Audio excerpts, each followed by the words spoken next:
On this week's show, Kalista gets a major overhaul, mid-AP Ezreal is a complete monster, and we've got all the details on patch 5.13. All that and more on this week's Waypoint.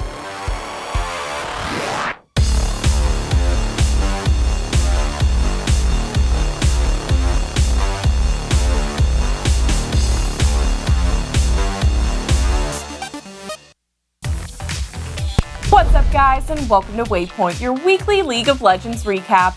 I'm your host, Andrusco.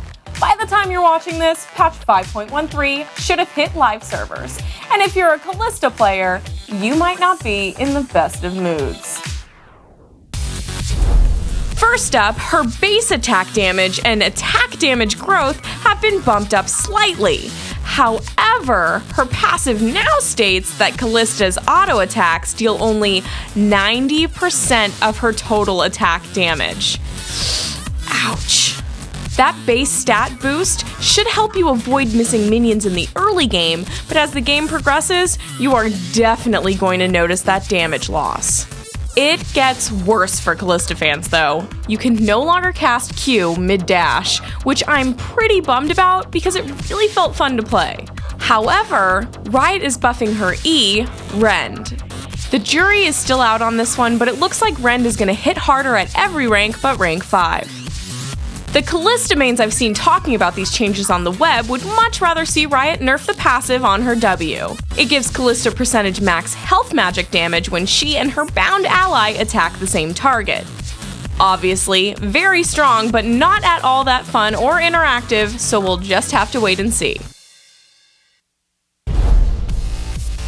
If you've been playing or watching League for the past week or so, you've probably seen the absolute terror that is mid-AP Ezreal.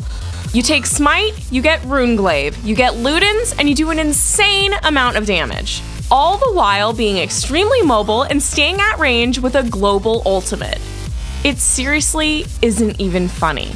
Surprisingly, Runeglaive is actually getting buffed slightly in this patch, but it's being bug fixed to no longer work with things like Ludens. We will have to wait a bit longer for the fix, but why was it allowed in the LCS if it was a bug?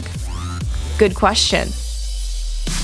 We still have a ton of 5.13 patch notes to go over, but first, I want to thank this week's sponsor, World of Tanks. Have you checked World of Tanks out yet? Seriously, you need to. Check this out. As we do see a couple of tanks holding on for dear life. Next we go around the backside, but strikes again, but Gannon stands tall. It's a 2v2 out of nowhere, and Strike is so low. Gannon can do this. If he lands the shell, game on now. Angel Killer 1v2 Hellraisers might have just turned this around. Na'Vi were in control. Can they finish off the job? Angel Killer gets one, but he's down. World of Tanks is a free-to-play, massively multiplayer online game. Just choose a tank, roll onto the battlefield, and dominate your opposition. It's got intense 15-on-15 player versus player combat, an ever-evolving upgrade system, and gorgeous graphics with over 300 tanks to choose from. Best of all, it's free to play with zero barrier to entry, so there's nothing at all stopping you from checking it out. You really need to check this game out. The esports scene is seriously intense. Just head on over to gboffer.com/tanks and check out World of Tanks today. And just by following that link, you are directly helping support this show. So thank you. Once again, that URL is gboffer.com/tanks. Next up, the circle of life continues for Kayle. After being nerfed out of competitive play, Riot is showing her a bit of love. First up, she's getting a slight boost to the AP ratio as well as a passive auto attack damage boost to her E. It's going to be nice in the laning phase, especially for last hitting under the tower when Righteous Fury is on cooldown. I would love to see Kayle make a comeback. Unsurprisingly, you can really do a lot with an invincibility shield in this game. Righteous Glory now gives 100 less health and the active cooldown has gone up by 30 seconds. I completely agree with the cooldown nerf. 60 seconds meant it was up for basically every fight, and it was built nearly all the time. Spirit Visage now buffs the healing received from the other champions as well, which I actually really like. Don't get me wrong, I would tear my eyes out playing against a Heal the Mundo comp, but it would be hilarious to play as.